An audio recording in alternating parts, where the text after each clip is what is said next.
धन्यवाद सभापति महोदय। मैं इस सदन में खड़ा होकर गर्व महसूस कर रहा हूं क्योंकि हम एक ऐसे ऐतिहासिक रेल बजट पर चर्चा कर रहे हैं जो रेलवे के भविष्य की नींव रखने जा रहा है। लगातार दूसरे वर्ष हमारी सरकार ने रेलवे के लिए 2,52,000 करोड़ रुपए का अभूतपूर्व सकल बजटीय समर्थन आवंटित किया है। इसके लिए मैं माननीय प्रधानमंत्री श्री नरेंद्र मोदी जी और आदरणीय रेल मंत्री श्री अश्विनी वैष्णव जी का हृदय से आभार व्यक्त करता हूं। यह बजट सिर्फ आंकड़ों का संकलन नहीं है, बल्कि 140 करोड़ भारतीयों के सपनों को साकार करने का माध्यम है। जब हम भारत के विकास की बात करते हैं तो रेलवे उसकी रीढ़ की हड्डी है। तेज, सुरक्षित और आरामदायक रेल यात्रा अब केवल एक सपना नहीं बल्कि एक संकल्प बन चुका है। एक ऐसा संकल्प जिसे हमारी सरकार पिछले 10 वर्षों से पूरी प्रतिबद्धता के साथ निभा रही है। रेलवे की यह प्रगति केवल कागजों पर नहीं बल्कि देशवासियों के जीवन में एक आए बदलाव से भी स्पष्ट होती है। जब मैं अपने क्षेत्र बागपत जाता हूं तो लोग बताते हैं कि अब स्टेशन पहले से स्वच्छ हैं, ट्रेनें समय पर चलती हैं और यात्रा अनुभव पहले से कहीं बेहतर हो गया है। अध्यक्ष महोदय, मैं इस सदन में बागपत लोकसभा क्षेत्र उत्तर प्रदेश के लोगों द्वारा रेलवे से जुड़ी जिन समस्याओं का सामना किया जा रहा है उस पर प्रकाश डालने और आगामी रेल बजट में उसके समाधान हेतु ठोस प्रस्ताव रखने के लिए उपस्थित हुआ हूं। महोदय, दिल्ली के निकट होते हुए भी बागपत रेलवे नेटवर्क का अभी और विकास की सख्त आवश्यकता है। समय की मांग है। मौजूदा रेल नेटवर्क का विस्तार, नई ट्रेन सेवाओं की शुरुआत और वर्तमान ट्रेनों की संख्या बढ़ाने से रोजाना यात्रा और किसानों को राहत मिलेगी। बागपत के रेलवे स्टेशनों पर अभी और अधिक बुनियादी सुविधाओं की आवश्यकता है। यहां स्वच्छ प्रतीक्षालय, उचित प्रवेशनी व्यवस्था, डिजिटल डिस्प्ले, टिकट वेंडिंग मशीनें और सुरक्षा के बेहतर उपाय किए जाने चाहिए।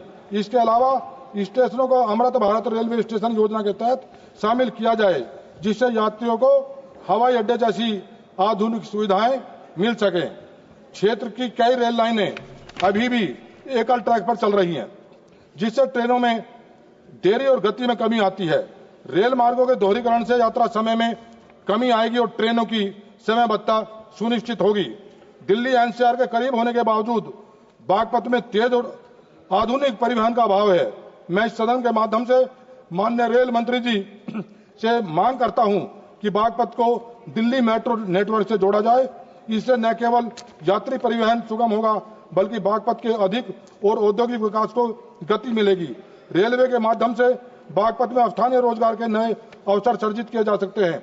रेलवे डिपो, ट्रेनिंग सेंटर और लॉजिस्टिक हब स्थापित कर स्थानीय युवाओं को रोजगार देने की दिशा में कदम उठाए जाने चाहिए। महोदय, बागपत एक कृषि प्रधान क्षेत्र है। किसानों को अपनी उपज दिल्ली, गाजियाबाद और अन्य बड़े बाजारों तक पहुंचाने में दिक्कतें होती हैं। मैं सरकार से अनुरोध करना चाहता हूं कि बागपत में विशेष मालवाहक गलियारे और रियायती माल भाड़ा योजना की शुरुआत की जाए, जिससे किसानों को उनकी फसल का उचित मूल्य मिल सके। ट्रेनों और स्टेशनों पर सीसीटीवी कैमरे, महिला सुरक्षा के लिए विशेष गार्ड और रास्ते में गश्त बढ़ाने जैसे कदम उठाए जाने चाहिए। इसके अलावा स्टेशनों पर स्वच्छता अभियान चलाकर स्वच्छ भारत मिशन को आगे बढ़ाने की आवश्यकता है। महोदय, मेरे बागपत क्षेत्र में जो रेलवे लाइन जाते हैं दिल्ली से सहारनपुर, उसकी कुछ समस्याएं हैं। बागपत से सहारनपुर रेलवे लाइन का दोहरीकरण किया जाना नितांत आवश्यक है और वर्षों से लंबित पानीपत से छपरौली, दोराला, हस्तिनापुर, बिजनौर जो प्रस्तावित नई रेल लाइन है उस परियोजना पर त्वरित कार्रवाई की जानी चाहिए। स्थानीय लोगों की मांग पर बागपत से गुजरने वाली ट्रेनों, प्रत्येक ट्रेन में 4 अतिरिक्त कोच बढ़ाए जाने चाहिए। और एक समस्या जो दिल्ली से सहारनपुर जाने वाली 2 बजे की ट्रेन है, मेरे लोकसभा क्षेत्र जाती है, 2 बजे के बाद में शाम तक कोई ट्रेन नहीं है। 5 घंटे यात्रियों को भारी असुविधा की सामना करना पड़ता है। मेरा आग्रह है, रेल मंत्री जी बैठे हैं, कि 2 बजे के बाद और 6 बजे के बीच में एक नई ट्रेन दिल्ली से सहारनपुर के लिए चलाई जानी चाहिए।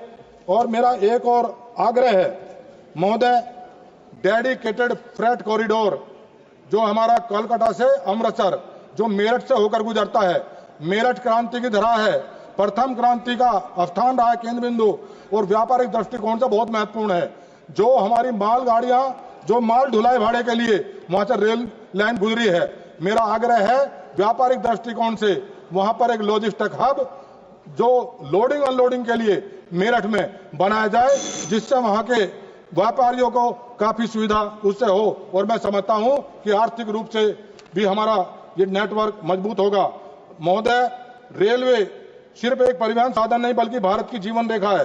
बागपत की रेलवे अवसंरचना में निवेश न केवल स्थानीय जनता को राहत मिलेगी बल्कि यह क्षेत्रीय कनेक्टिविटी और आर्थिक विकास के नए द्वार खोलेगा।